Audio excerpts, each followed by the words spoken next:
Hello friends, I am Prince, welcome to Magnet Brains. तो हम basically class 10th में maths का अपना चैप्टर प्रोबेबिलिटी देख रहे थे, जहां पे हम प्रोबेबिलिटी में पार्ट 4 के अंदर अपने मिसलेनियस में बहुत सारे वैरायटी को सॉल्व कर रहे थे। और अभी तक हमने मिसलेनियस में 5 सवालों को सॉल्व कर लिया है सर। ये रहा हमारा छठा सवाल। अगेन एक शानदार सवाल, हमारे एग्जाम पॉइंट ऑफ व्यू से एक इंपॉर्टेंट सवाल। तो सबसे पहले अपने सवाल को पढ़ लेते हैं। सवाल यहां पे कह रहा है कि a child has a block in the shape of a cube with 1 letter written on each face as shown below, A, B, C, D, E, A. The cube is thrown once. What is the probability of getting number 1 A, number 2 D? अब सवाल की surgery start करते हैं, तो जितना कहूंगा ध्यान से सुनते जाना सर। तो सवाल यहां पे कह रहा है कि एक बच्चा है और उस बच्चे के पास एक क्यूबिकल शेप का ब्लॉक है, और हमें यह बहुत अच्छे से पता है सर कि कोई भी चीज अगर क्यूबिकल शेप की होती है तो उसके 6 फेसेस होते हैं। कितने सर? 6 फेसेस होते हैं। और चूंकि यह ब्लॉक भी क्यूबिकल शेप का है सर, तो इसके भी 6 फेसेस होंगे।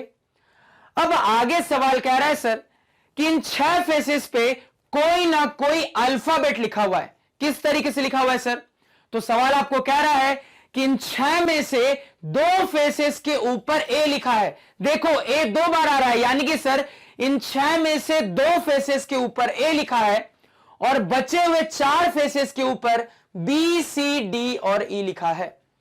तो अगर यह बच्चा इस क्यूबिकल शेप के ब्लॉक को थ्रो करता है, तो बताओ ब्लॉक के रुकने के बाद ऊपर वाले फेस पे जो अल्फाबेट आएगा सर, वो अल्फाबेट ए होगा। इसकी क्या संभावना है, क्या प्रोबेबिलिटी है? और सेकेंड पार्ट में आपसे पूछा जा रहा है सर कि ऊपर वाले फेस के ऊपर जो अल्फाबेट आएगा वो अल्फाबेट डी होगा। इसकी क्या संभावना है, इसकी क्या प्रोबेबिलिटी है? सवाल फिर से रिपीट मार रहा हूं, ध्यान से सुनना।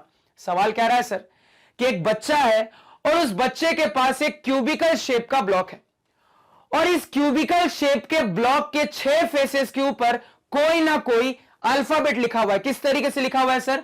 तो सवाल कहता है कि इन 6 में से 2 फेसेस के ऊपर ए लिखा हुआ है और बचे हुए 4 फेसेस के ऊपर बी, सी, डी और ई लिखा हुआ है।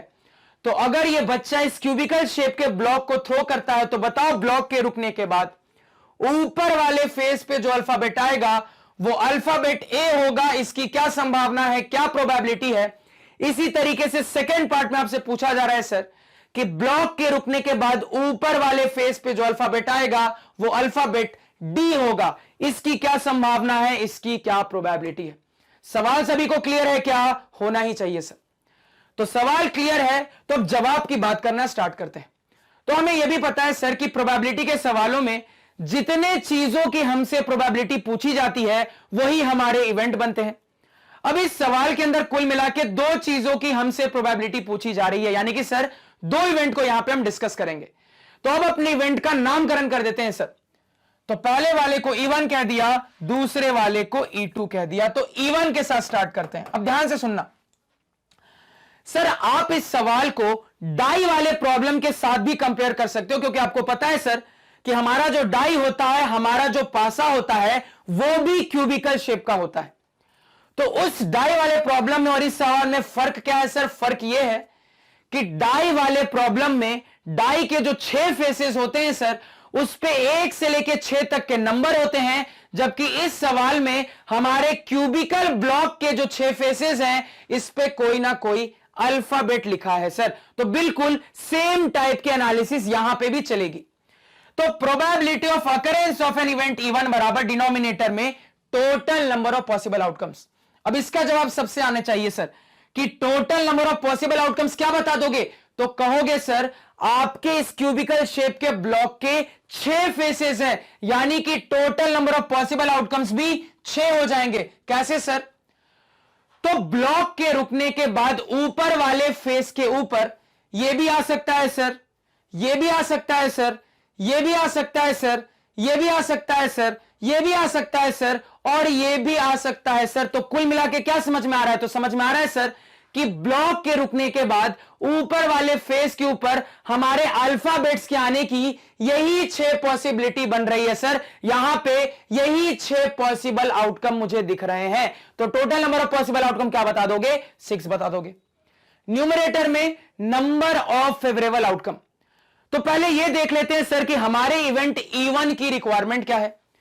तो हमारे इवेंट E1 की रिक्वायरमेंट यह है सर कि ब्लॉक के रुकने के बाद ऊपर वाले फेस के ऊपर जो अल्फाबेट आएगा वो अल्फाबेट ए होना चाहिए। इसको फेवर करने वाले कितने आउटकम होंगे सर? क्लियरली हमें दिख रहा है कि हमारे 6 में से 2 फेसेस के ऊपर ए है सर। हमें क्लियरली पता है कि हमारे 6 में से 2 फेसेस के ऊपर ए है, तो नंबर ऑफ फेवरेबल आउटकम कितना हो जाएगा सर? 2 हो जाएगा, क्योंकि हमारे ब्लॉक के रुकने के बाद ऊपर वाले फेस के ऊपर ये आ जाएगा तो भी मेरा काम हो जाएगा सर, ये आ जाएगा तो भी मेरा काम हो जाएगा सर। यानी कि मेरे इस इवेंट E1 को फेवर करने वाले यही 2 आउटकम होंगे। तो नंबर ऑफ फेवरेबल आउटकम क्या बता दोगे सर? 2 बता दोगे। तो हमारी इवेंट E1 के अकरेंस की प्रोबेबिलिटी कितनी आ गई? 2/6। सिंप्लीफाई कर लेंगे, कितना बन जाएगा सर? 1/3 बन जाएगा। तो अपने इवेंट E1 के अकरेंस की प्रोबेबिलिटी निकल के आ गई है 1/3। तो मैं कह सकता हूं कि अगर वो बच्चा इस क्यूबिकल शेप के ब्लॉक को रोल करता है तो ब्लॉक के रुकने के बाद ऊपर वाले फेस के ऊपर जो अल्फाबेट आएगा वो अल्फाबेट ए होगा। इसकी संभावना 1/3 है, इसकी प्रोबेबिलिटी सर 1/3 है। क्लियर है? नेक्स्ट पे चलते हैं। अब इसी तरीके से अपने इवेंट E2 की बात कर लेते हैं। तो probability of occurrence of in event E2 बराबर क्या हो जाएगा? डिनोमिनेटर में वही total number of possible outcomes. अब चूंकि 6 फेसेस है सर, यानी कि 6 पॉसिबल आउटकम आ सकते हैं। न्यूमरेटर में नंबर ऑफ फेवरेबल आउटकम्स। तो पहले यह देखते हैं सर हमारे इवेंट E2 की रिक्वायरमेंट क्या है। तो हमारे इवेंट E2 की रिक्वायरमेंट यह है सर कि ब्लॉक के रुकने के बाद ऊपर वाले फेस पे जो अल्फाबेट आएगा वो अल्फाबेट डी होना चाहिए। इसको फेवर करने वाले कितने आउटकम होंगे? तो हमें पता है सर कि 6 में से सिर्फ एक फेस के ऊपर ही डी है सर। हमें पता है 6 में से सिर्फ एक फेस के ऊपर ही डी है सर, यानी कि मेरे इवेंट के अकरेंस को फेवर करने वाला सिर्फ एक आउटकम है सर, सिर्फ एक आउटकम। तो नंबर ऑफ फेवरेबल आउटकम्स क्या बता दोगे? 1 बता दोगे सर। तो यहां पे हमने कैलकुलेट कर लिया अपने इवेंट E2 के अकरेंस की प्रोबेबिलिटी, जो कि 1/6 निकल के आ रही है। तो मैं कह सकता हूं सर कि अगर वो बच्चा इस क्यूबिकल शेप के ब्लॉक को रोल करता है तो ब्लॉक के रुकने के बाद ऊपर वाले फेस के ऊपर जो अल्फाबेट आएगा वो अल्फाबेट डी होगा। इसकी संभावना कितनी है सर? तो इसकी संभावना 1/6 है, इसकी प्रोबेबिलिटी 1/6 है सर। क्लियर है? यहां तक सवाल समझने में कोई दिक्कत नहीं होनी चाहिए। अब इसी सवाल में होमवर्क क्वेश्चन के तौर पे कुछ एड ऑन क्वेश्चंस को लिख लो सर। तो नंबर 3 में आप अपना इवेंट लिख लो सर ए और बी। नंबर 4 में आप लिख लो neither B nor c, neither B nor सी। नंबर 5 में आप लिख लो नॉट डी। नंबर 6 में आप लिख लो डी एंड ई। तो ये जो 4 एक्स्ट्रा एड ऑन क्वेश्चन मैंने आपको दिए हैं ना सर, ये भी आपसे अब सॉल्व होने चाहिए, बड़ी आसानी से सॉल्व होने चाहिए। फिर से पढ़ के सुना देता हूं। तो नंबर 3 में आपका इवेंट है सर ए और बी। नंबर 4 में आपका इवेंट है सर नाइदर बी नॉर सी। नंबर 5 में आपका इवेंट है सर नॉट डी। नंबर 6 में आपका इवेंट है डी एंड ई। तो काफी अच्छे होमवर्क क्वेश्चंस हैं, सबसे बनने चाहिए सर, फटाफट नोट डाउन करो। तो हमारे होमवर्क के साथ सवाल की कहानी यहीं पे खत्म होती है सर। तो मैं उम्मीद करूंगा कि इस सवाल में मैंने आपको जितना भी कंसेप्ट बताया, जितना सिखाया, वो सब कुछ आपको क्लियर है। कहीं पे भी किसी किस्म का डाउट नहीं है। इन केस कहीं पे कोई डाउट अराइज होता है तो आप इस लेक्चर को उस पॉइंट पे दोबारा से देखें। अगर इसके बाद भी डाउट क्लियर नहीं होता तो जरूर से मुझे कमेंट सेक्शन में बताएं। तो आज के पढ़ाए हुए नोट्स आप हमारी ऑफिशियल वेबसाइट magnetbrains.com से डाउनलोड कर सकते हैं, जिसका लिंक वीडियो के डिस्क्रिप्शन में है। magnetbrains.com पे आपको क्लास 4 से लेकर 12 तक सारे सब्जेक्ट्स और कोर्सेज मिल जाते हैं, वो भी सिस्टमैटिक ऑर्डर में अरेंज्ड। Thank you.